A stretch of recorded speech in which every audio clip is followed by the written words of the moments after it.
What is up, everyone, and welcome to the Real Ones Canes podcast. He is Cam Underwood, managing editor of State of the U. You can follow him on the X at Underwood Sports. I'm Brian the Beast London. You can follow me at Miami Radio Beast. It's episode 102, and we are getting so close, Cam. We are just over a week away from game one as the Miami Hurricanes host the Fighting Irish of Notre Dame, reminiscent of that 2017 game that was just off the wall craziness at Hard Rock Stadium because of how loud and how crazy it was. Incredible. We are recording this Friday afternoon. So By the time people get around to listening and watching this, we'll be about a week away, and the juices are flowing. I'm starting to feel it, Cam. I'm finally starting to feel it. Finally starting to feel like here we are.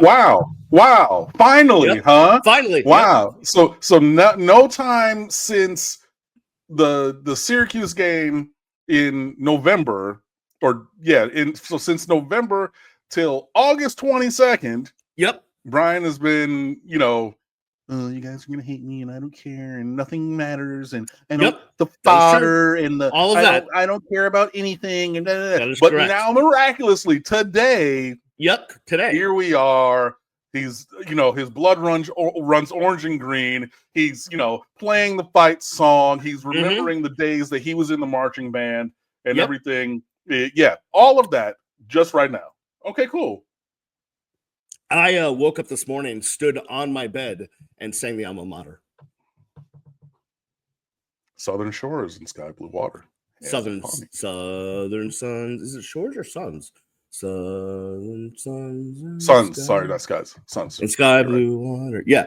Okay. Suns and sky. I got it wrong, guys. Yeah, no worries. We know what you meant. Although, even though I do not do it at full volume, I do sing the alma mater in the press box every single week. So do I. I Brian and I, we're sitting in the same row, and I just, it's after the game. It's not cheering. But in our seats, I put my little one up and I move it side to side. I follow all the traditions, and I sit there like in my seat. And there usually are very few people because everybody tries to rush down to the interview room, even though there's soon to be. I sing it while I'm in the elevator. Oh, nice. No, I usually sing it from my seat. So cool. But the only tradition.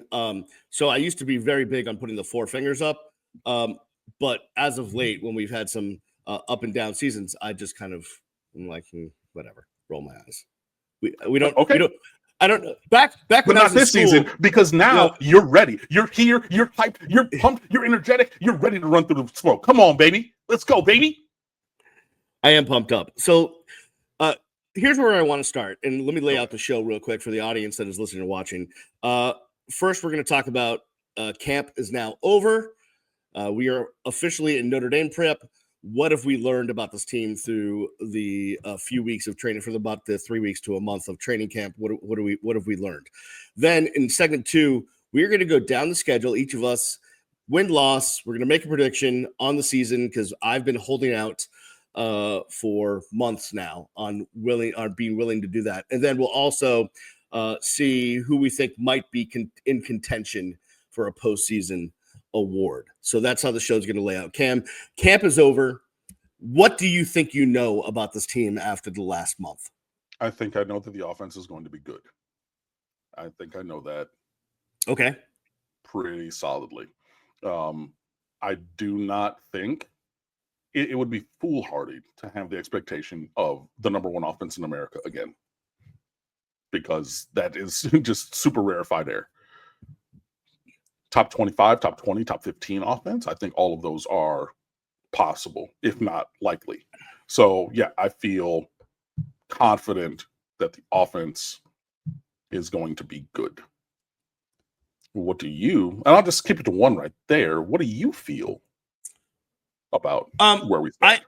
I agree with you on the offense being good, although I think it's going to be it's the Shannon Dawson offense, right? Like that's not changing, but I think the way we move the ball is going to be a little bit different because it's going to look a little different because I think it's going to be a little more run heavy. And obviously Carson Beck, while we all believe that he's a very good quarterback, he's not the same type of quarterback as Cam Ward. So in that sense, it may look a little different, but I think it's going to be, I don't necessarily think that it's going to be the number one in the country, but it's still going to be a very successful offense. Here's what I know about the team is that a healthy Ruben Bain and the rest of the talent on the defensive line makes me feel very positive about that position. That especially with the growing depth there, and at least in August, the health of people seems to be okay. That can always change, as we saw in Game 1 last year, but I feel really good about that position. Now, it would be low-hanging fruit for me to say, well, the offensive line is going to be good. But, I mean, come on. It's going to be one of the best in the country. So, I really think the defensive line is going to be good. I still am unsure, to be honest with you, about the linebacker position, as I've expressed many shows over and over again. And I actually think the secondary I feel decent about, but I just need to see it a little bit. Well, yeah, I mean, we need to see it in some total. Another thing that I feel confident about, which is piggybacking on where you ended that response, I feel confident that the defense is going to be better this year than last year. And I know that is a low bar for entry because, especially, when there were injuries and scheme changes and things like that, like, the wheels fell off and it was, atrocious. I mean, it cost us a college football playoff berth, like the defense directly did. Correct. But I feel very confident that the defense is better and going in the right direction. The real thing that I was looking for and came to fruition was the defense dominating one of the scrimmages. One of the camp scrimmages, because you're going to have two of them. And if the offense would have just, hot knife through butter 2 different weeks, that would have been really, troubling. But the fact that defense punched back, that they made some plays, got some turnovers, things like that. Yeah, that makes me feel very confident the defense is going to be better this year. Yeah, from all of the reports that we have seen, and again, like after the scrimmages, they basically give you like 30 seconds of Don Bailey interviewing Mario Cristobal. They don't do any media. There's nothing released. There's no stats. Mario tells you absolutely nothing. But from everything we were able to gather, the defense won the first scrimmage. And the offense came back in the second scrimmage and had a better scrimmage and won the second one. And you're right. I do like to see that. And I think it's a good thing that the defense did win that first scrimmage. I think it gives that side of the football, especially the returning guys, some confidence. Hey, okay, we got this new scheme. We got almost all new coaches except for one. We can get this thing done. We can turn this thing around real quick. And I think it gives me confidence as a fan that this team can be a real contender, so to speak. Those are all good things. As for like specific players developing or hearing about guys during camp that may have flashed, again, we don't get much. And when we get answers, they're very vanilla. So you really have to try to hear it through the grapevine if you're going to try to pick up anything about what's going on with this team. But I continue to hear very good things about how CJ Daniels has come in and done.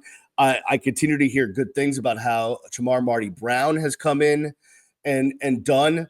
The offensive lineman we know about. Listen, Carson Beck, we continue to hear positive things about.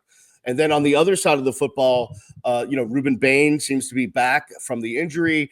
It looks like Mo Torre is a good pickup there through the portal and a late addition.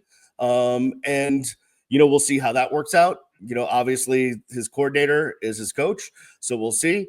And then the back end, I keep hearing, decent things about, but I think, again, after the mess that was last year, people are still like, man, I just need to see it in a real game against a real team. And that it'll be tested next week against Notre Dame. Right. I mean, against a non-Miami opponent, obviously practice situations, yes, like you want practice to be correct. harder than games, but you want to do in an interscholastic, event, competition. Hey, somebody we don't see, somebody we don't practice with, somebody who we don't have any kind of real ongoing, interaction with their scheme.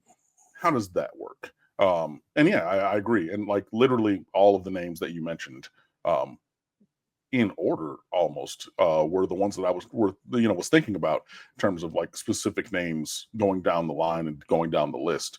Um, yeah, very, this team has a lot of really good players, man. And I know that, a lot of them are from the transfer portal, or, but, there's a ton of guys returning here also. Justin Scott stepping forward, Ahmad Moten Sr. stepping forward, Marquise Lightfoot stepping forward, Armando Blunt stepping forward, Malachi Tony, Ray Joseph, Tony Johnson, that three-way battle slot. Really looking like it's Malachi Tony versus Ray Joseph. That's what I would like to see. And then, Tony Johnson, he's a high floor, low ceiling kind of he can go out there and perform. But if you want like explosion from that spot, the other two guys. And there's other guys on the roster as well. Like, I mean, every time that, people talk about Xavier Lucas, when they're not talking about the lawsuit, they're talking about how incredible he looks and moves in the secondary. So yeah, there's a lot to like. There's a lot of great players. We haven't even mentioned Jordan Lyle. Oh, you know true. what I mean? Like everything that we just said, like there is tons of talent on this team. You're going to take a second in the opener and have to go look at your roster list because some players have changed numbers. Jordan Lyle wears number 2 now, not number 21. So you're going to be like, wait, who? Yeah, okay, cool. For example. But yeah, there's lots of talented players, and those players are going to help us win a lot of games this year.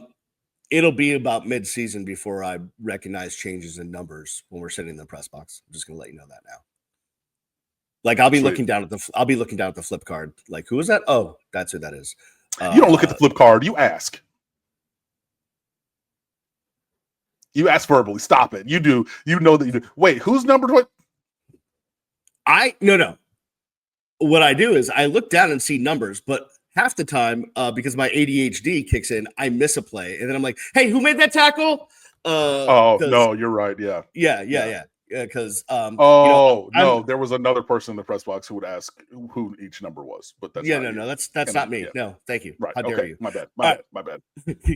We're gonna take a break. On the other side, it's time to go down the schedule, wins and losses, predictions, all of that stuff. Oh, you're gonna finally do that? Yeah, we're finally going to do that. Wow. Yeah, not a we. I've been ready. There's somebody else. I'm not pointing any fingers on this, screen, who was pushing that off for show after show after show. I'm just, hey, whatever. All right. Well, we'll do that on the other side. You're listening and watching the Real Ones Canes podcast. Welcome back to the Real Ones Canes podcast. I'm Brian the Beast London. Follow me at Miami Radio Beast. He's Cam Underwood. He is managing editor of State of the U. You can follow Cam at Underwood Sports. Speaking of State of the U, always great content up there. It's free. It's open 24/7, 365. All sorts of game previews up there. All sorts of summer skiing to take a look at our opponents. There's some great stuff going on at stateoftheu.com, Cam. Thanks, man, first of all. And second of all, we are prepared for game week starting on Monday. So, we have all of our normal game week kind of content. We have a couple extra things in the pipeline for you because it's the opener and because that opener is against Notre Dame. And we love to own our big moments for rivalry game over there at stateoftheu.com. So please come over and fan with us, interact with all of that stuff.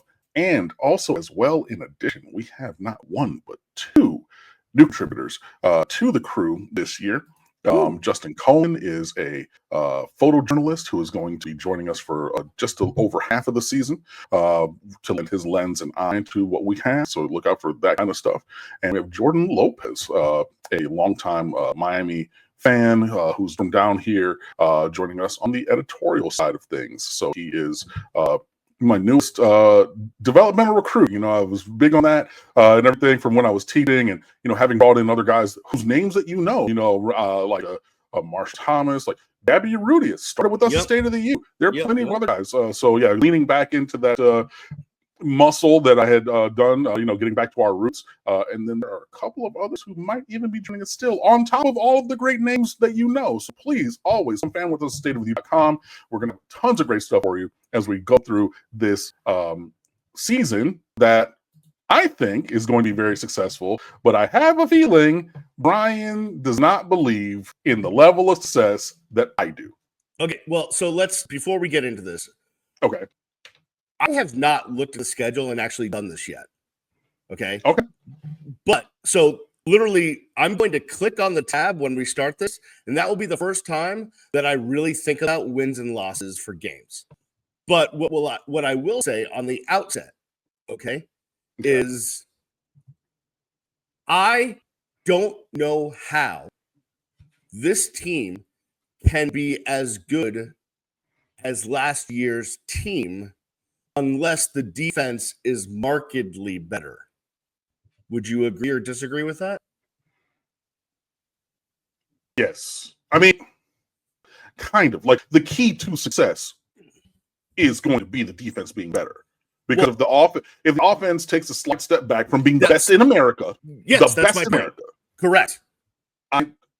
But I think that margin, again, if I'm thinking, the offense is going to be top 25, maybe top 15, like I said in the previous segment, I think with what I believe / hope the improvement from the defense will be, that a similar level of success is in the cards. I just the defense was not good last year, despite where it may have ranked. Well, because in the first month, yeah, correct, we were lights. I mean, when most everybody's healthy and through the non-conference, the defense was out there hooping, and then then the immediately afterwards, not. And it was for both schematic and injury thing, because I mean, injuries didn't really hit the defense till later. Like, I know Ruben Bain got injured in the second day of the year, but like the preponderance of all of the other and also Jamari Brown, but your Jadis Richard, he was in like game 10. Your I'm forgetting all the names. There was a bunch of guys that got nicked up for a game here, game there. But yeah, overall, you're right. Like, major stuff didn't start happening until later in the season. Here's let me ask you this question, and then we'll get into it. Sure. What will will the difference between where the offense was last year versus what it is this year be less than or greater to the difference between where the defense was last year and the defense will be this year? It'll be less than the difference between the defense. Because I think that the floor for where the offense will operate now, especially with all the talent, including Carson Beck, who's thrown for more than 4,000 yards in a single season, right? Right. I believe that the delta change, even if it's going down from offense, is going to be a smaller change than the defense's improvement, especially from AC play and what. All right. Here we go. Let's get into this. And one. How do you want to do this? How would you like to go about this? I mean, we do a snake for all of our drafts, so we'll do it that way. Okay. I'm going to go game 1 against Notre Dame at home, 7:30, Hard Rock Stadium on Sunday, August 31st, just over a week from when we are recording this podcast on Friday, August 22nd. Notre Dame comes in number 6 in the nation in the preseason rankings. They've picked the quarterback and redshirt freshman C.J. Carr, the grandson of former Michigan coach Lloyd Carr, a big recruit for them. He ended up winning their long quarterback battle. And if it weren't for them having a redshirt freshman quarterback, I would be way more confident about this game, or I would be less confident about this game. I'd say that Notre Dame would come in and beat Miami. As it is, I think that Notre Dame is going to beat Miami, and Miami starts out 0-1. Cool. Understandable. Reasonable. They are the national runners-up from last year. Correct. They have a strong coaching staff. They have a loaded roster of blue-chip talent. I just feel that there are way too many people inside and outside of Miami spaces who are just writing this game off as loss. And maybe this is, the optimism of a season that hasn't started yet. And me just getting into what I believe are sky-high expectations for this team, because those are where my expectations lie. I'm going to say it on my chest. Miami wins 1-0. Okay. I don't think it's going to be a 2017 type situation. But I just keep hearing from everybody all of the reasons why not. and why Miami will lose while overlooking all of the reasons why they will win or could potentially win. There are players all over the field. We have incredible talent. At a minimum comparable to Notre Dame. I won't say better because Notre Dame, though I hate them, does recruit incredibly well, and they also get players from the portal. But yeah, I'm going to go with a win in the opener. Start the season off on a high note. Boom. All right, so Cam has an 1-0. I have an 0-1. Next, the next game is Bethune-Cookman. Do we have to even we're both with a win there?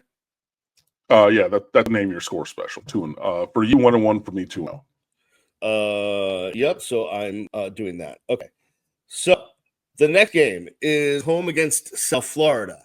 It is a 4:30 game on Saturday, September 13th. It's on the CW if you care. What say you, Cam? That's another win. They definitely, were game against Miami for a half. Last year was USF, and famously it played Alabama closely a couple of times. But yeah, I think that this is, to have the expectations that we have collectively. I'm not just naming my expectations, but to have the kind of season we want to have, that's an easy win. Has to be. I agree with you. That is an easy win. Mine wins that one. Cam had Miami at 3-0. I have them at 2-1. The next game, Saturday, September 20th, a little bit of a special one against the preseason ranked number 15 Florida Gators, DJ Lagway, and them boys coming to town. Here's my thought process: is regardless of DJ Lagway's health, I think Miami wins that game because it's at home. However, there continues to be some rumors about DJ Lagway's health. And, that's game 4. I don't know what it is for them, but it's not the first game. So maybe he'll be completely healthy by then. But until someone can show me that he's completely healthy and that he doesn't get hurt before that game, I'm going to be a little bit suspect. So I shall pick the Miami Hurricanes to beat the Florida Gators. I'm going to second that. I'm just not going to live in a universe where I believe that the Gators are going to beat the Hurricanes. Just ever. No. Yeah, no, I'm not going to believe. And I do believe. So, okay, that was my Miami alum viewpoint coming out. Right. Yes, it was. Pragmatic commenter side of things. I believe that Miami is a better team. I believe they have more talent on this roster. And they have a quarterback who's never lost to Gators in Carson Beck. Right.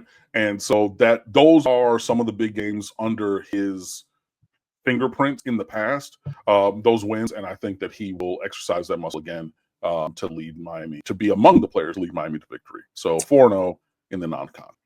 The next game is Saturday, October 4th in Tallahassee. I've already booked my hotel in some part unknown that is an hour and a half away from Tallahassee, like in Live Oak or something like that, as Miami takes on Florida State in Tallahassee. Cam, the Noles were bad last year. They were terrible. Do you see them making a big rebound this season? I do not see them making a big rebound. Even with that being the case, I see this game being competitive, at least for a half, maybe 2.5 quarters, because this game is different. We write about it every year. We've done interviews with people. People, I know people. Players who played in this game say this game is different, and it is. And same thing with the UF game. Just the focus is different. I also want to put out there that this game is sandwiched between the 2 bye weeks, which sucks. Oh, and that's I right. hate ACC for doing that. But baloney, I almost said a bad word. By giving us a bye week in week 5 and then week 7 of the season. Anyway, all that diatribe being said, Miami has a winning record in Doak Campbell Stadium. Miami extends that winning record in Doak Campbell Stadium. Canes win. Easy. I don't know if it'll be easy, but the Canes will win because of all of the things you said. And I just listen, not that on paper means anything, but on paper, Miami is a superior team. And I believe on the field as well. Yeah. And I don't think that Miami is intimidated by anything going on in Tallahassee. That's just my way of thinking. All right. The next game is against Louisville. It's at home. It's Friday night game, but it is after the bye week. So it's not a short week. It's after the bye week. And I always worry about Louisville only because I'm still triggered from the first time we went up there and Charlie Jones fumbled the football. And I was on the sideline and I still can't get over that. Also in that game, Brian Pata gave the most impassioned speech speech in the locker room that I've heard in a long time, or that I hadn't heard in a long time at that time, and I will never forget that. But I think since it's at home, I will take the Miami Hurricanes to win that one. I have them at 5-1. Yeah, that's a feature spotlight game. It's a Friday night game because the team that we play the next week comes from the West Coast, and so to have matching rest for the cross-country travel. In case you're wondering, this game is going to be one of the determining games for the season for me. But yeah, I have Miami winning this game 6-0. All right, 6-0. I have them at 5-1. Next up, Stanford at home. Blowout win. Stanford is one of the worst teams in captivity. Well, don't they have an interim coach? They have like Frank Reich as an interim coach, as Andrew Luck has taken over as the GM of the program. But they had a coach who had some HR issues, to say the least, which is how Frank Reich ended up as being the coach. But I agree this will be a blowout win at Hard Rock Stadium on Saturday, October 24th. Now, this is where the rubber hits the road. Saturday, November 1st, in Dallas, at our old friend Rhett Lashley's home stadium against the preseason ranked number 16 SMU. This is the road bump to me. I can't tell you why. I can't tell you how, but it doesn't feel right. Something feels off to me about this game. It's I don't know. Nothing. First of all, I get like Texas, to me, being in that state, I don't. The last time we won in the state of Texas, I'm trying to think. I think I was on the sidelines. We beat Texas A&M, but yeah, I don't feel good about this. To be honest with you, I don't feel good about the SMU game, so I'm going to call it a loss. Okay. I've been trying to find the loss on the schedule, and I know that people are going to watch this and be like, okay, basically, you're kind of crazy for saying Notre Dame is a win and then flip that. I also don't believe. I'll believe it when I see it that Mark Cristobal is going to navigate an ACC schedule undefeated in conference. Mm-hmm. All of those things being said, loss. I think if I were to pick one, and maybe this is like my best case scenario run in my head, because losing to an inferior team, again, like Miami did twice last year, would just vex me to infinity. So yeah, I think a loss, or I'm going to predict loss, as the most reasonable one loss in conference for Miami this year.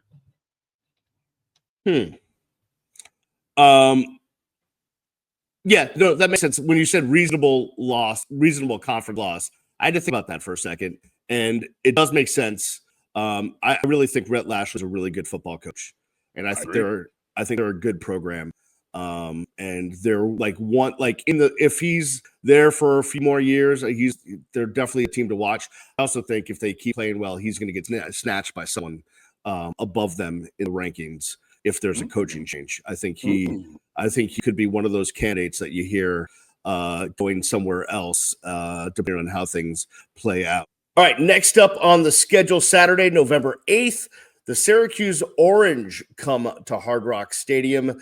They've picked their quarterback as Steve Angeli. He was the backup at Notre Dame last year. Played in almost every game for Notre Dame, but very sparingly as mop-up duty for the runner-up Fighting Irish. So he gets picked to be the Syracuse starting quarterback, and they come to town, and Miami is thinking retribution, Cam.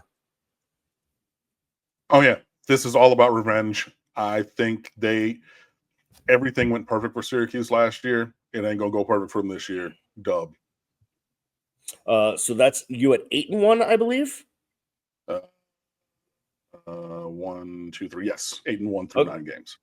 Okay, so I agree that this is definitely a win for Miami. They're thinking revenge. It is at home. It is. You know what? I like the program that Syracuse has right now, and I think they're doing some good things in the portal. But I just think right now Miami is superior in the talent and it's at home, so I give Miami the advantage. So you have Miami at 8-1. I have them at 7-2. So that will bring us to the next game, Saturday, November 15th, against the Wolfpack of NC State at Hard Rock Stadium. By the way, the University of Miami has 4 road games this season, and they don't leave the state of Florida until that game on November 1st at SMU. So the schedule, it has some ups and downs, but those are 2 things I like about the schedule. What say you, or is it my turn to go first about NC State? I guess it's my turn to go first. That's a win for Miami. It's I don't even I'm not worried about NC State. They are middle of the pack ACC at best, I would say. So I will go with a win for the Miami Hurricanes, which puts me at 8-2. Yeah, I think this is a scrappy team. It's always been a scrappy program. CJ Bailey, their quarterback, was the quarterback at Chaminade Madonna, when JoJo Trader and Jeremiah Smith and Davion Goss and, all them boys were there. He was the quarterback that year. So he has talent, big, tall string bean kid. So he's going to be, a little bit of a test for the Miami defense. But end of the day, again, to get where we want to go, this has to be a win. So I'm picking it as a win, 9-1. All right, next. A place I actually like to go watch games when I was on the sideline or covering is Lane Stadium, Blacksburg, Virginia, Saturday, November 22nd at Virginia Tech. By the way, I cannot believe that Virginia Tech got 1 vote as to finish first in the ACC. I don't know as the ACC champions. Yeah. I don't know what moron did that, but please, don't ever write or do any kind of broadcasting or do really anything in the media ever again, whoever you are. That is up there with one of the all-timers. I just talked about this off camera and off screen with a couple of friends of mine. The year after Jameis Winston won the Heisman, there was a beat writer for Duke at the time who voted Jamison Crowder as preseason ACC Player of the Year that year. And it was at that time that I decided I was not going to pay attention to that person anymore, who went pro in something else, and I believe went to law school and is now a practicing lawyer. And I'm like, you know what? Anything other than sports for that person, great. That is on the same. Picking Virginia Tech to win the conference this year is along the same lines, even though not as egregious as that, but similar. I say all that to say.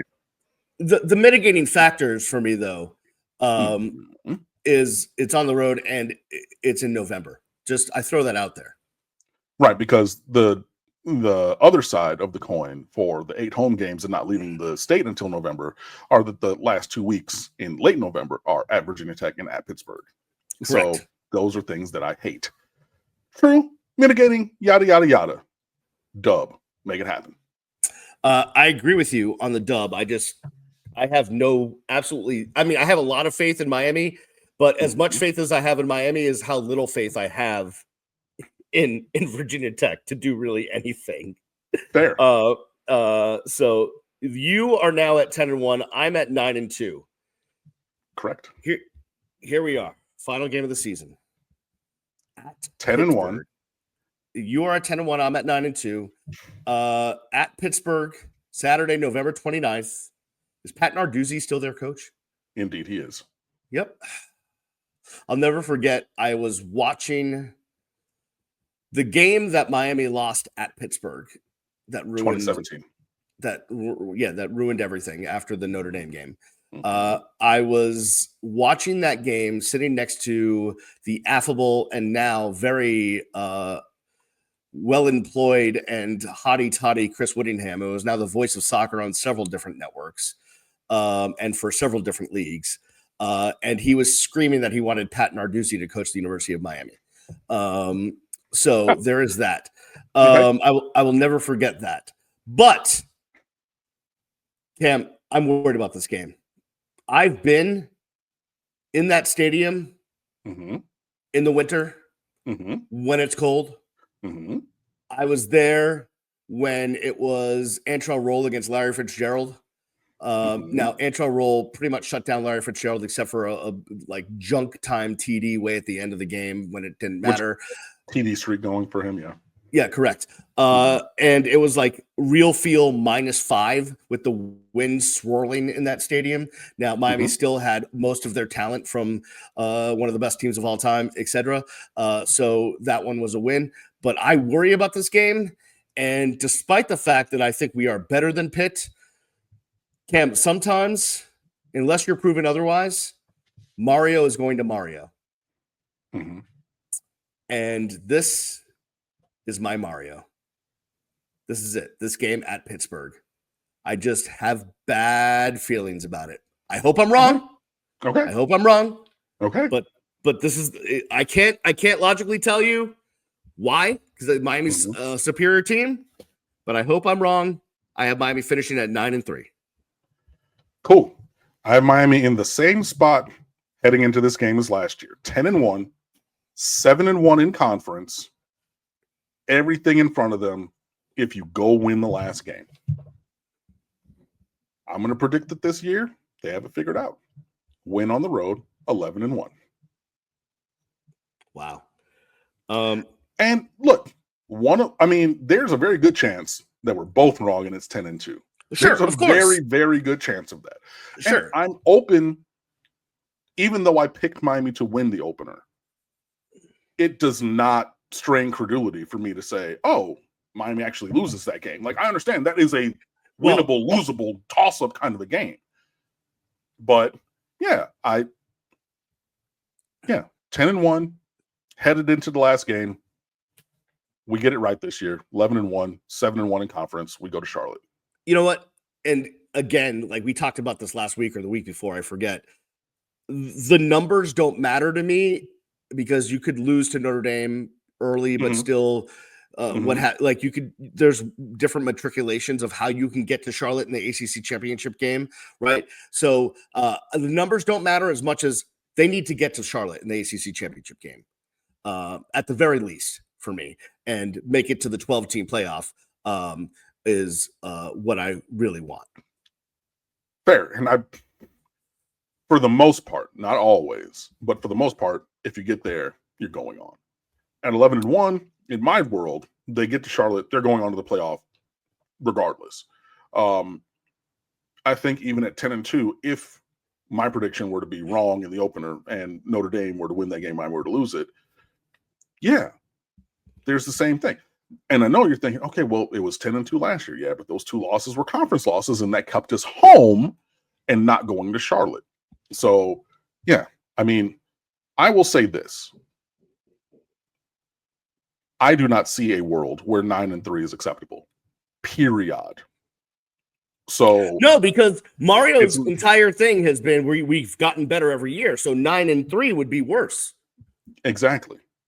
And from a narrative standpoint, if you're talking about, okay, well, you figure out a way to traverse the schedule, and then in your world, we lose 2 games in the month of November, including, again, fumbling at the end of the year, and there's no world where 9-3 is acceptable to me. There are circumstances where 10-2 would also feel bad if, you go 4-0 non-conference, you go 6-2 in conference, just like last year, and you're still at home while 2 other teams are in Charlotte. But I'm leaning into the expectations and admitting maybe being a little bit optimistic for the opener, because people are talking down Miami so badly and making it a foregone conclusion that Notre Dame's going to win that game. And also you went first and picked Notre Dame to win. So that little, put a rocket up my butt.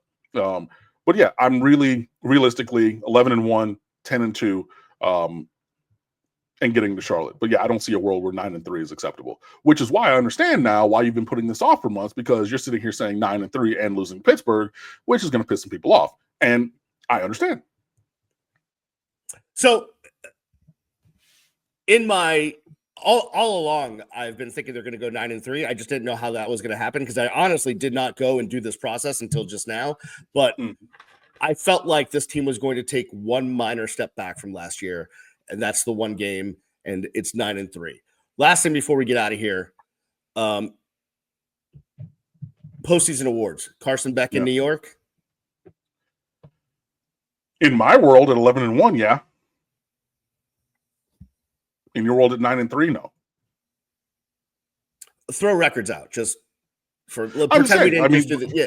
right. I mean, I think he has the potential for if we have the kind of offensive success that I believe we're going to have, and he plays like himself, which is a guy who's thrown for nearly 8,000 yards and more than 50, 60 touchdowns in 2 years. 2 years starting.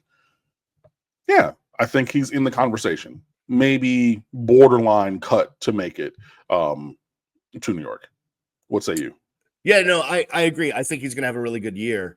Injury aside, obviously, that I think he's going to have a really good year. I think he's, and you know what makes me even more is every time Georgia fans continue to just be all over the place on social media about how happy they are that he's gone. And I just feel like that's going to come back to bite them in the ass, and he will have a really, really good season. And they're going to be like, we were wrong there. Oh, well, because if you go back, if you go back like 6 months, 7 months, 8 months, whatever it is before he transferred, and before the beginning of last year, I should say a year ago, they would have told you that Carson Beck was the end all be all of all things quarterbacking. So there's that. The other postseason award that I think was it the Outlanders for offensive linemen and defensive linemen and linemen in general. CC Francis Mauigoa, I think he's going to be on that top 2 for that list, if not the winner for that. Yeah, award. I think he's definitely going to be a semifinalist. I foresee him being a finalist for this award, and enjoy 61 while he got him, because I really don't think he's coming back. No chance. I mean, listen, stranger things have happened. Bryant McKinney came back, but whatever. Yeah. So there's that. All conference, I think that we're going to have multiple dudes.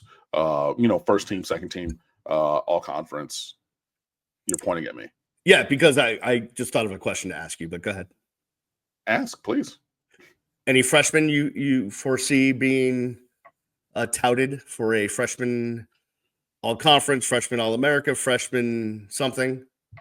Yeah, freshman all-Americans. We've had multiple in recent years. CC and Ruben Bain 2 years ago, OJ Frederick last year, and Zach Poyser, though he did not play here last year, was also a freshman all-American.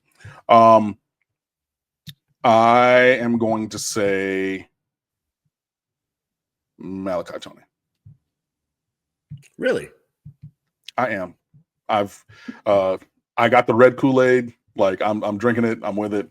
Like I think that he was a 14-year-old freshman at American Heritage, dominated their opener, did that legendary interview on the sideline. I told my quarterback, he's not good as me. Check to a fade, throw the ball. At 14, you're seeing all these prodigy young guys reclassify up. So he's a 17-year-old college freshman. And he's been him on every field since forever. So that's one. For the one time we got to see him for the spring game, he impressed the hell out of me. I mean, he impressed me in high school. Like I saw him play there, but like next level on a field against college athletes, he definitely impressed me there. And by the way, I don't want to write off. I don't know that he'll have the same impact as Malachi Tony, but more. I don't want to write off Joshua Moore at all. Because he's another guy I saw in person play in high school, and he really impressed me as well. So, I don't know if he'll have the same season or what have you, but I really like how talented he is. Can I give you an off the radar one that's like, sure, really, please? I would love that. This is a low chance of low probability, but it's, I think, possible because of the position and all the things. Linebacker Kellen Wiley Jr. Really? He is built like a grown man. He is fast. He is physical. He is strong. Miami, you've talked about needing players at linebacker. You've talked about needing someone to step up. Yes. Even with Motore, a 7th-year senior off of 2 or 3 ACL tears, right? You're going to have guys come in, and in this room, there is not a settled hierarchy, right? So with that nebulosity, right, of the fact that you don't have the Bermuda Triangle out there at linebacker coming back, right? We don't got those dudes. So there's a void to be filled potentially. So I'm going way off the board. and saying Kellen Wiley Jr., true freshman, could